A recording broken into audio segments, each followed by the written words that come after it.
the destructive power of the neglected wound. In many ways on this journey, we tend to think that it's the wound that causes the problem. The wound being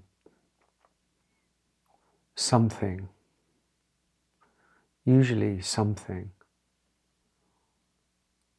but often, maybe a number of things compounded upon each other. The wound, that which we suffered in childhood or as we've grown up, that has caused, right at the very root of us, some kind of retraction, some kind of feeling sense within ourselves that either there's something wrong with us or that there's something we cannot face, something we have to hide, something we do hide. Put simply, if you research and you look around on my channel, you'll find hundreds of videos speaking about this thing called the wound. But in many ways, in this video, I want to talk about the fact that maybe it's not really just the wound that causes the problem. It's the destructive power of the neglected wound. It's actually the neglect of it that causes most of our suffering.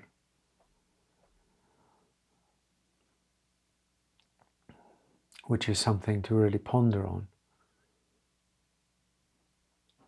It's the fact that we can't face the fact that we've carried around for so long, and therefore it has become compounded, magnified, more hidden, more obscured, maybe.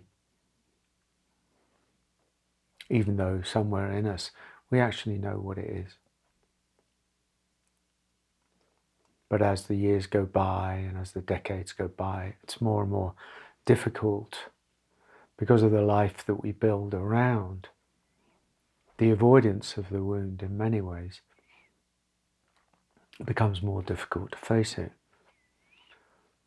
And so I think what I see happening, and this is one of the good aspects of the unfolding of life at this time. There are many negative aspects of if you look around the landscape of the world, it seems terrible. But in many ways, what's coming up, what's becoming more and more apparent is, at least in spiritual circles and maybe healing circles, is that the wound, that which we deny, that which we are used to, habituated to keeping in the shadows, has a destructive power anyway. We think we're keeping it at bay. We think we're keeping it in the shadows. But there's a destructive power to it that comes around that actually casts an influence over our lives anyway. In other words, we don't get away with denying the shadow. It's making itself known, visible, if you like. If we had eyes to see our lives, truly see our lives, not just through the filter of the wounded self or the fragmented self that only sees the wounded, fragmented picture, but if we could see with open eyes, very much clearer eyes, we'd see how that which we deny and that which we turn away from influences our relationships, our habits, our choices, our beliefs. The very fabric of our lives is influenced by what we carry and what we don't, what we deny. And I think that we are in the times where this is actually beginning to dawn on people in some ways, maybe, maybe that's just me being hopeful. But the people that I work with, the people on YouTube and the people that we work with the work that we do, the teaching work that we do, it is becoming apparent that you can't really ultimately escape yourself. You can't really ultimately escape what you're carrying. It casts its influence. It casts its shadow anyway.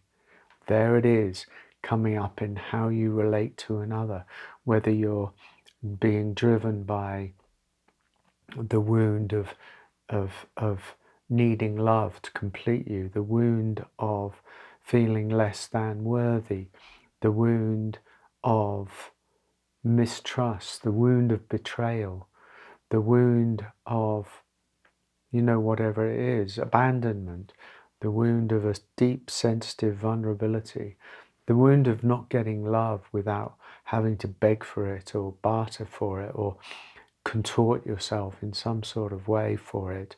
All of these things, they're big wounds for people.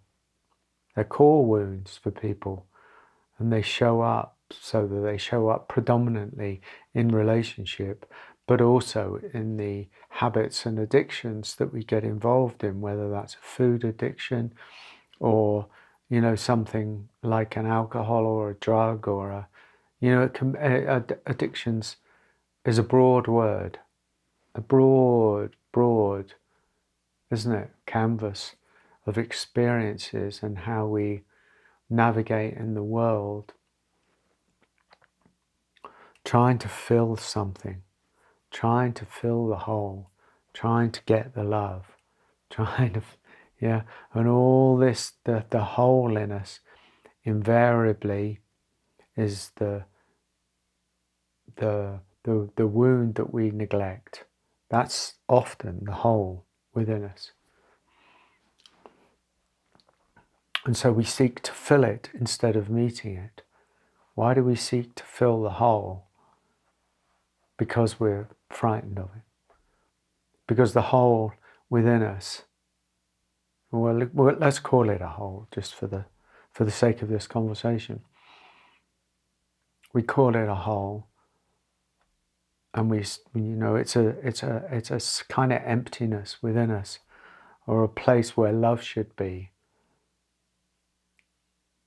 But it's funny because there are two aspects to the hole within us. One is personal and the other one is almost existential, and they dovetail and they meet and they join and they merge.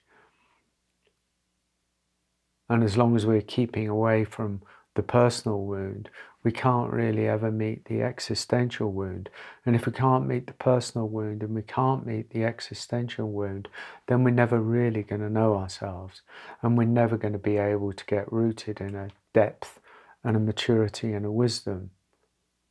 And I think that's one of the reasons why we live in such a fucked up society. Because people don't really know themselves.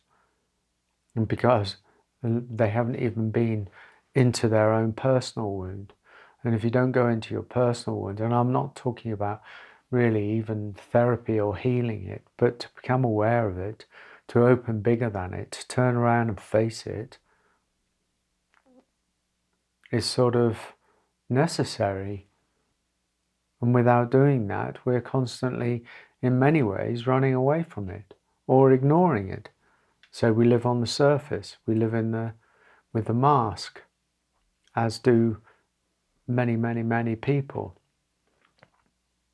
In fact, the whole of society mostly is a kind of mask-wearing drama, stroke tragedy, stroke comedy, filled with suffering and insanity, mostly, with beauty and depth breaking through all over the place. But I digress.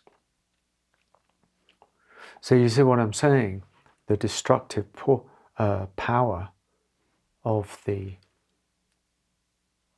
unmet wound, the neglected wound, shows up and casts its influence on our lives in this way or that way or this way or that way. And we think that's a bad thing or, a painful thing. But it's because the invitation of the wound is to show up to it. The invitation of the wound is to turn towards it, not turn away from it.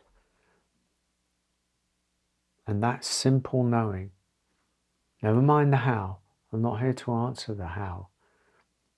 The simple knowing that the wound shows up in relationship, in the mirror of relationship, in the mirror of addiction, in the mirror of unresolved beliefs, in the mirror of shame, in the mirror of unworthiness, in the mirror of all of these things. It's the unmet wound, the unmet part of us that comes up and says, can I come home now? And we say, no, you cause too much trouble. It's too painful. I can't bear it. Okay, says the wound. Okay, maybe next time. And so then intelligence says, if that wound is turning up again and again and again, maybe it's trying to get something. And there's no one else here really ultimately that can give it that thing, which is love. And I can't keep on going round the circle of just acting it out in a way of trying to fill it or feed it. I have to become more conscious. I have to become more conscious within myself and turn around to that wound and say, yes, okay, here we go. And that turning around will take 1 time, 2 times. It becomes a life path because you're no longer excluding. It's a fundamental shift. You're no longer excluding it from who you are. It starts to come home to you. And as it starts to come home to you and in you, so there's this merging, so there's this dissolving of the wound into you. And that becomes a maturation and a growing and a depth, which ends up as wisdom. Your wisdom forged by intelligence, experience, and the wound. But it does require us to say, I don't know how, but I'm doing this. Because I can't face the destructive power of keeping on pushing it away. There's wisdom in that. And there needs to be courage. Yes, we know it needs courage. Everybody has that courage. It's not a fix. It's a path. The path of facing.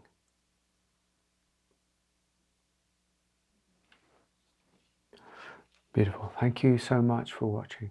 Bye-bye.